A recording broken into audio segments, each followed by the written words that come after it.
একজন মানুষ যার অস্ত্র গান নয়, তলোয়ার নয়, সে লড়ছে দানবদের সঙ্গে কেবল একটা নার্সারির বই হাতে নিয়ে।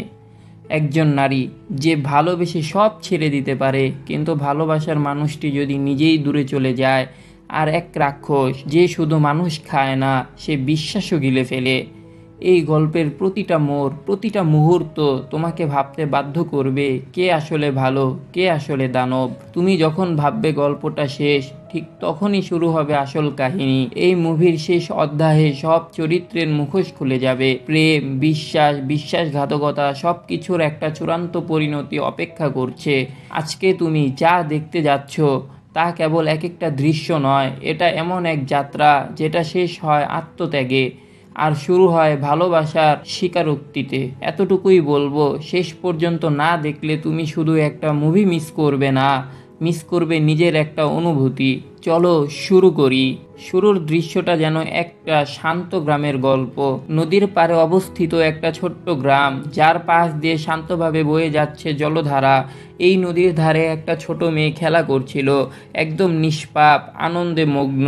হঠাৎই মেয়েটির বাবা এসে তাকে সতর্ক করে, নদীর ধারে বেশি ঘোরাঘুরি করো না, জলের নিচে এক রাক্ষস লুকিয়ে আছে, সে তোমাকে ধরে নিয়ে যাবে। মেয়েটি ভয়ে চুপ হয়ে যায়, চুপ করে তাকিয়ে থাকে নদীর দিকে।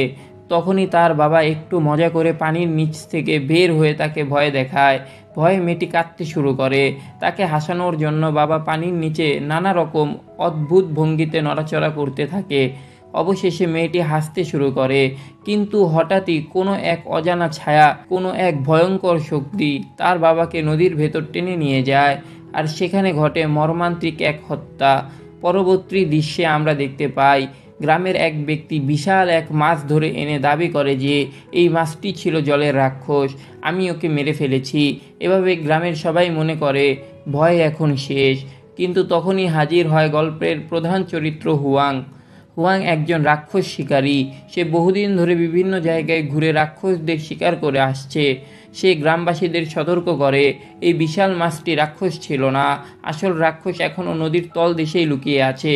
কিন্তু দুঃখজনকভাবে কেউ তার কথা বিশ্বাস করে না, মেয়েটির মাও না, কারণ হুয়াং এর চেহারা সাধারণের মতো ছিল না। গ্রামের প্রভাবশালী মানুষ তাকে অপমান করে এবং আদেশ দেয় এই পাগল ছেলেটাকে দড়ি দিয়ে ঝুলিয়ে দাও। গ্রামবাসীরাও একইভাবে হুয়াংকে ঝুলিয়ে রাখে। তাদের মনে তখন নিশ্চিত বিশ্বাস, ভয় আর নেই, রাক্ষস মারা গেছে। তাই সবাই আনন্দে নদীতে সাঁতার কাটতে যায়।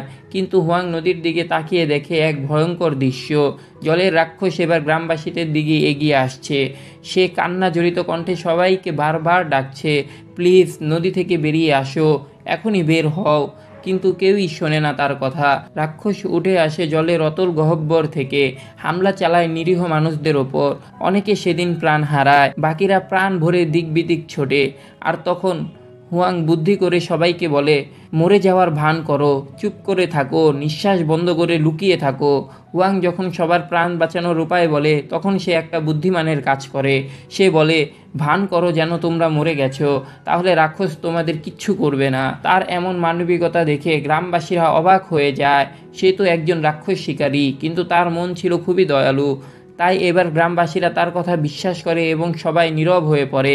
ঠিক সেই মুহূর্তে আমরা দেখতে পাই ছোট্ট সেই মেয়েটি দৌড়ে যাচ্ছে তার মায়ের দিকে, কিন্তু দুর্ভাগ্যজনকভাবে জলের রাক্ষস হঠাৎ তাকে আক্রমণ করে এবং তাকে ধরে ফেলে। মেয়েটির মা আর গ্রামবাসীরা মিলে প্রাণপণে চেষ্টা করে তাকে বাঁচাতে, কিন্তু সব চেষ্টাই ব্যর্থ হয়। রাক্ষস মেয়েটিকে গিলে ফেলে। এই দৃশ্য দেখে তার মা আর স্থির থাকতে পারে না। সে নদীতে ঝাঁপিয়ে পড়ে রাক্ষসটিকে মারার জন্য, কিন্তু রাক্ষস এবার তাকেও প্রাণে মেরে ফেলে। পরবর্তী মুহূর্তে রাক্ষস আরেকটি শিশুকে আক্রমণ করতে যায়। ঠিক তখনই হুয়াং ঝাঁপিয়ে পড়ে এবং শিশুটিকে বাঁচিয়ে ফেলে। এবার কিছু সাহসী গ্রামবাসী এবং একজন শক্তিশালী নারী একসঙ্গে চেষ্টা করে রাক্ষসটিকে টেনে নদীর বাইরে মাটিতে ফেলে দেয়। এইবার ঘটে এক ভয়ঙ্কর রূপান্তর। জলের রাক্ষস মানুষের আকৃতি ধারণ করে।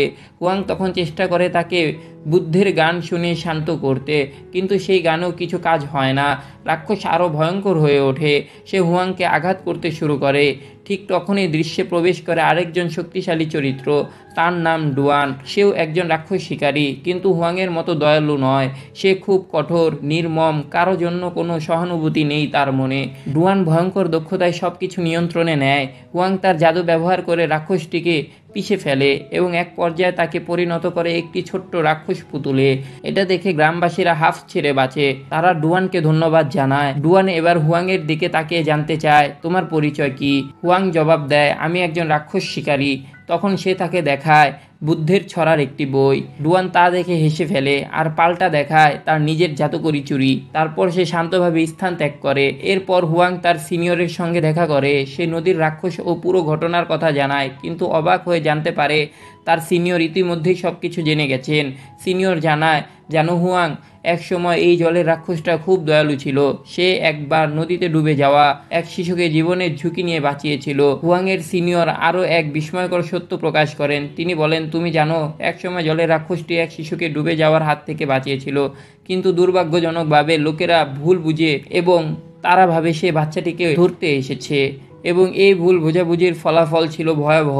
লোকেরা মিলেমিশে সেই রাক্ষসকে মেরে ফেলে এবং তার দেহ নদীতে ফেলে দেয়, আর তখনই সেই নিরীহ ব্যক্তি ভয়ঙ্কর জলের রাক্ষসে রূপান্তরিত হয়। হুয়াং তখন জিজ্ঞেস করে, সেই বুদ্ধের ছড়াগুলো কি সত্যি এত শক্তিশালী?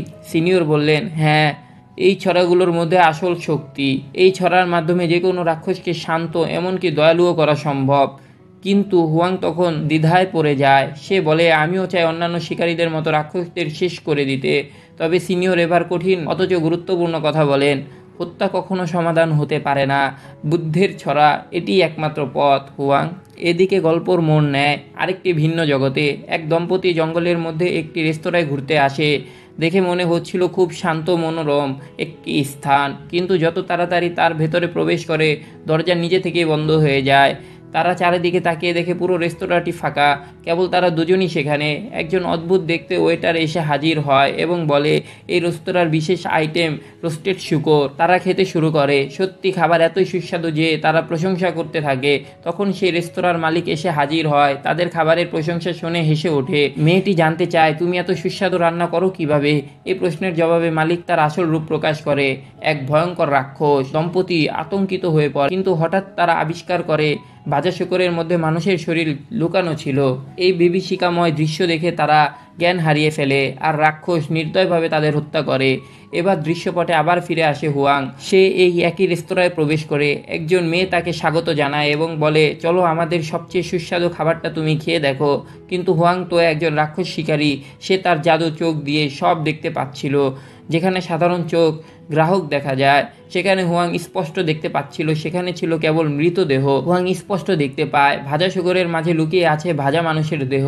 সে আর চুপ থাকতে পারে না। সে চিৎকার করে মেয়েটিকে থামায়, তোমার খেলা এখানেই শেষ। আমি জানি তুমি একটা শয়তান। এই কথা শুনেই সেই শয়তান রাক্ষস মেয়েটিকে হুয়াংকে আক্রমণ করার চেষ্টা করে। ঠিক সেই সময় ডুয়ান এসে উপস্থিত হয়। সে তার জাদুকরি চুরি ব্যবহার করে একে একে সমস্ত রাক্ষসকে ধ্বংস করে। তারপর রেস্তোরাঁর মালিক আসে। ডুয়ান তাকে প্রচণ্ড মারধর করতে থাকে। তখনই প্রকাশ পায় আসল পরিচয়, সে একজন শূকর রাক্ষস। ডুয়ান তার দুই হাত ধরে হুয়াংকে বলে, চুষে ফেলো ওকে, ভিতরের দানবটাকে বের করে আনো। হুয়াং দ্বিধা না করে তাই করে। সে রাক্ষসটিকে চুষে খায়। এরপর ডুয়ান সেই রাক্ষসের আগুন বের করে এনে জাদুর কাপড়ে বন্দি করতে চায়, কিন্তু এই শূকর রাক্ষস ছিল অদম্য। সে তার ভয়ঙ্কর আসল রূপে আবির্ভূত হয়। এত শক্তিশালী হয়ে ওঠে যে হুয়াং ও ডুয়ান দুজনকেই পালাতে হয় নিজেদের জীবন বাঁচাতে। এরপর দেখা যায় ডুয়ান ধীরে ধীরে হুয়াংয়ের প্রেমে পড়ে যাচ্ছে। সে হুয়াংয়ের কাছে আসতে চায়, কিন্তু হুয়াং তার ভালোবাসা এড়িয়ে সেখান থেকে পালিয়ে যায়। পরে হুয়াং তার গুরু সিনিয়রের কাছে সবকিছু খুলে বলে। সিনিয়র বললেন, হ্যাঁ আমি জানি তাকে। সে এক সময় খুবই দয়ালু ছিল, কিন্তু তার স্ত্রী তাকে প্রতারণা করে। এই আঘাতেই সে একদিন শূকর রাক্ষসে পরিণত হয়। তখন হুয়াং জিজ্ঞাসা করে, তাহলে আমি কিভাবে তাকে শান্ত করব? সিনিয়র উত্তর দেন, তোমাকে যেতে হবে এক বড় রাক্ষসের কাছে। সে হলো বানর রাজা। হুয়াং চমকে ওঠে, বানর রাজা? সে এখনো কি বেঁচে আছে? সিনিয়র বললেন, হ্যাঁ, বুদ্ধ তাকে 500 বছর ধরে পাহাড়ের এক গুহায় বন্দি করে রেখেছেন। তুমি যদি পাহাড়ের পাদদেশে বুদ্ধের বিশাল মূর্তি দেখতে পাও, তবে বুঝে নিও বানর রাজার কাছাকাছি আছো। কিন্তু সিনিয়র তাকে সাবধান করে, বানর রাজা শুধু শক্তিশালী নয়, সে খুব চালাক। অবশেষে হুয়াং যাত্রা শুরু করে, কিন্তু দুর্ভাগ্যবশত কিছু দূরে যাওয়ার পরেই সে এক ভয়ঙ্কর ফাঁদে পড়ে যায়। হুয়াং যাত্রা শুরু করছিল বানর রাজার খোঁজে। ঠিক তখনই কিছু অচেনা লোক তাদের পথ আটকে দেয়। তাদের মধ্যে একজনের গলায় ছিল ডুয়ানের সেই জাদুকরি চুড়ি। তারা জানায়, আমরা ভূত শিকারী, তুমি আমাদের চুরি করেছো, এখন সবাইকে বন্দী হতে হবে।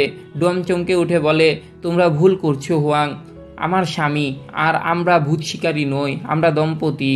তারা প্রমাণ চায়। ডুয়ান হুয়াংকে জোর করে বলে, তুমি বলো আমরা স্বামী স্ত্রী, না বললে আমাদের মেরে ফেলবে। তারপর ডুয়ান সবার সামনে হুয়াংকে বিব্রত করতে থাকে। তবে এখানেই আসে টুইস্ট। আসলে ওই সব ভূত শিকারীরা ছিল ডুয়ানেরই লোক। সে সব সাজিয়েছিল শুধু হুয়াংয়ের কাছে আসার জন্য, কারণ সে সত্যি হুয়াংকে ভালোবাসে। কিন্তু যখন হুয়াং এই প্রতারণা ধরে ফেলে, সে রেগে যায় এবং চলে যেতে চায়। ডুয়ান কাউকে যেতে দিতে চায় না। সে নিজের লোকদের হুয়াংকে আটকে দিতে বলে। এরপর সে তার এক বন্ধুকে জিজ্ঞাসা করে, আমি কি করলে হুয়াং আমাকে ভালোবাসবে? বন্ধু বলে, আমার কথা শোনো আর যা বলি তাই করো। তারা হুয়াংয়ের সামনে অভিনয় করে যেন হুয়াং ডুয়ানের সাহস দেখে প্রেমে পড়ে যায়, কিন্তু তা হয় না। ডুয়ান বুঝতেই পারে না যে সে হুয়াংকে এতটা ভয় পাইয়ে দিয়েছে। ঠিক তখনই তারা এক ভয়ঙ্কর আওয়াজ শুনতে পায়। শূকর রাক্ষস আবার ফিরে এসেছে। সে গর্জন করে বলে, আমার সামনে কেউ পালাতে পারবে না। সবাই দৌড়ে পালানোর চেষ্টা করে। ডুয়ান নিজের জীবন বাজি রেখে হুয়াংকে বাঁচাতে ধাক্কা দেয়। রাক্ষস গাড়ির আক্রমণ করে আর ভেঙে দেয় সব কিছু। হুয়াং ছুটে আসে, ডুয়ানকে অচেতন অবস্থায় খুঁজে পায়। সে কাঁদতে কাঁদতে তাকে কোলে নেয়। ডুয়ান ধীরে ধীরে চোখ মেলে বলে, দেখলে তুমি আমাকে ভালোবাসো। কিন্তু হুয়াং কষ্টের সঙ্গে বলে, না, আমি তোমাকে ভালোবাসি না। ঠিক তখনই আসে তিনজন প্রকৃত রাক্ষস শিকারী। তাদের একজন আক্রমণ করে শূকর রাক্ষসকে, আর রাক্ষস বাধ্য হয় পালাতে। কিন্তু এরপর যা হয় তা আরও মজার। এই তিন শিকারী তাদের নিজেদের ক্ষমতা নিয়ে ঝগড়া শুরু করে, কে বেশি শক্তিশালী। এই নিয়ে শুরু হয় বাচ্চাদের মতো তর্ক বিতর্ক। তিন রাক্ষস শিকারী যখন নিজেদের ক্ষমতা নিয়ে তর্ক করছিল, তখন হুয়াং শান্তভাবে বলে, তোমরা ভূত শিকারী, তর্ক না করে একসাথে কাজ করাই উচিত। কিন্তু তবুও তাদের মধ্যে একজন হুয়াংকে দরিদ্র বলে অপমান করে। ডুয়ান এবার হুয়াংয়ের পক্ষে দাঁড়ায়, কিন্তু হুয়াং বিরক্ত হয়ে বলে, তুমি আমাদের মনোযোগ সরিয়ে দিচ্ছ ডুয়ান, আমার একটা লক্ষ্য আছে, আমি এটা নিয়ে ব্যস্ত। ডুয়ান রেগে গিয়ে তার প্রিয় নার্সারি রাইম বই ছিঁড়ে ফেলে, আর হুয়াং কিছু না বলেই চলে যায়। অবশেষে গুহায় পৌঁছে সে পবিত্র পাহাড়ে, কিন্তু সেখানে বুদ্ধের কোনো মূর্তি নেই। সে চোখ বন্ধ করে ধ্যান করতে শুরু করে। হঠাৎ সে উপলব্ধি করে বুদ্ধের মূর্তি আছে, শুধু তাকে মন দিয়ে দেখতে হবে। তারপর হুয়াং খুঁজে পায় বানর রাজার গুহা। তিনি বানর রাজাকে জিজ্ঞেস করে, আমি কিভাবে শূকর রাক্ষসকে শান্ত করব? বানর রাজা বলে, তুমি একটা সুন্দরী মেয়ে ব্যবহার করো, আমি বাকি কাজটা দেখব। ঠিক তখনই সেখানে হাজির হয় ডুয়ান। সে রেগে বলে, আমি জানি এবার তোমার একটা সুন্দরী মেয়ে দরকার, তাহলে আমি সাহায্য করব। ডুয়ান এবার সত্যি তাদের সাহায্য করে। শূকর রাক্ষস আবার দেখা দেয় এবং সবাইকে মারার চেষ্টা করে, কিন্তু বানর রাজা তাকে গুহার ভেতরে টেনে নেয়। সেখানে ডুয়ান এবং হুয়াং গিয়ে দেখে রাক্ষসটি এখন একটা ছোট্ট দানব। ডুয়ান তার জাদুকরি কাপড় দিয়ে রাক্ষসকে একটি পুতুলে রূপান্তরিত করে এবং সেটি হুয়াংয়ের হাতে তুলে দেয়। এরপর সে নিজের জাদুকরি চুড়িকে রূপান্তর করে একটি আংটিতে এবং জোর করে হুয়াংকে সেটা পরানোর চেষ্টা করে, কিন্তু হুয়াং রেগে গিয়ে একটি পাথর দিয়ে নিজের আঙ্গুল ভেঙে ফেলতে চায়। ডুয়ান বাধা দেয় এবং নিজের হাতে সে আংটিটি খুলে নেয়। তারপর হুয়াংয়ের হাতে তার ছেড়ে দেওয়া নার্সারি রাইম বইটা দিয়ে বলে, এই বইটা ঠিক করতে আমার 3 দিন লেগেছে, কারণ আমি চেয়েছিলাম তোমার মতো হতে। ডুয়ানের চোখে ছিল দুঃখ, কণ্ঠে অনুশোচনা। সে আস্তে আস্তে চলে যায়। হুয়াংও পেছনে পেছনে বেরিয়ে যেতে চায়, কিন্তু ঠিক তখনই বানর রাজা তার নাম ধরে গুহা থেকে ডাক দেয়। বানর রাজা হুয়াংকে জিজ্ঞেস করে, আজ কি চন্দ্ররাত্রি? হুয়াং বলে, হ্যাঁ। বানর রাজা আশ্চর্য হয়ে বলে, তাহলে আমি চাঁদ দেখতে পাচ্ছি না। একটি ফুল যেন এই গুহাটিকে ঢেকে রেখেছে। হুয়াং কোনো কিছু না ভেবেই সেই ফুলটি তুলে ফেলে, আর তখনই আগুনে পুড়ে যায় সব ফুল। তারপর সে বুঝতে পারে এই ফুলটাই ছিল বানর রাজার কারাগার। হুয়াং অজান্তেই বানর রাজাকে মুক্ত করে দেয়। বানর রাজা হঠাৎ নিজের আসল রূপে ফিরে এসে বলে, এখন আমি মুক্ত, এমনকি বুদ্ধও আমাকে আর কিছু করতে পারবে না। হুয়াং উত্তর দেয়, তুমি ভুল, বুদ্ধ এখনও আছেন, তিনি সব কিছু দেখছেন। এই কথা শুনেই বানর রাজা নিজের সমস্ত চুল কেটে ফেলে আর বলে, বুদ্ধ একটা মিথ্যা, তুমি যাকে বিশ্বাস করো সে আসবে না। এতদিনে সেখানে এসে পৌঁছে 3 রাক্ষস শিকারী। তারা একযোগে আক্রমণ চালায় বানর রাজার উপর, কিন্তু বানর রাজা তাদের সবাইকে হত্যা করে ফেলে। এরপর সে হুয়াংকে হত্যার চেষ্টা করে। ঠিক তখনই সেখানে হাজির হয় ডুয়ান, কিন্তু তীব্র শক্তিধর বানর রাজা তাকে আঘাত করে মেরে ফেলে। হুয়াং হতভম্ব হয়ে পড়ে। সে ডুয়ানের মৃতদেহের দিকে তাকিয়ে থাকে, তার চোখে চলে আসে পানি। সে কাঁদতে শুরু করে। সে ভাবে যে মানুষটা তাকে ভালোবাসতো, যে তার জন্য তার নিজস্ব জাদু ত্যাগ করেছিল, আর সে নেই। বানর রাজা তখন ডুয়ানের মৃতদেহকে বাতাসে উড়িয়ে দেয়। তখনই হুয়াং মনে প্রাণে বুদ্ধকে স্মরণ করতে শুরু করে, আর তখনই বুদ্ধ তার আধ্যাত্মিক শক্তি দিয়ে বানর রাজার হৃদয় বদলে দেন। তার ভেতরকার রাগ দূর হয়ে যায়, আর সে হয়ে ওঠে একজন দয়ালু রাজা। এবং অবশেষে আমরা দেখি হুয়াং, শুকর রাক্ষস, বানর রাজা আর জলের আত্মা সবাই একসাথে নতুন যাত্রায় বেরিয়ে পড়ে, আর সিনেমার পর্দা পড়ে যায়। এই গল্প শুধু রাক্ষস আর যুদ্ধের কথা নয়, এটা বিশ্বাস আর ভালোবাসার পরীক্ষা। যখন তুমিও বুঝতে পারবে সবাই ভেতরেই একটা রাক্ষস থাকে, একটা ভয়, একটা সন্দেহ, আর কখনো কখনো স্বার্থপরতা, কিন্তু ঠিক সেই জায়গায় ভালোবাসা ও বিশ্বাসের শক্তি সব ভুলকে জয়ের মুখোমুখি দাঁড় করায়। হুয়াং আর ডুয়ানের সম্পর্ক সেটা প্রমাণ করে। যদি সত্যি ভালোবাসা থাকে তাহলে সেই ভালোবাসা শুধু শক্তি নয়, এটা একটা আত্মত্যাগের গল্পও হয়। এই মুভির শেষ আমাদের শেখায় যে যুদ্ধে তুমি জয়লাভ করো না, সেটা হয় জীবনের সবচেয়ে বড় যুদ্ধ।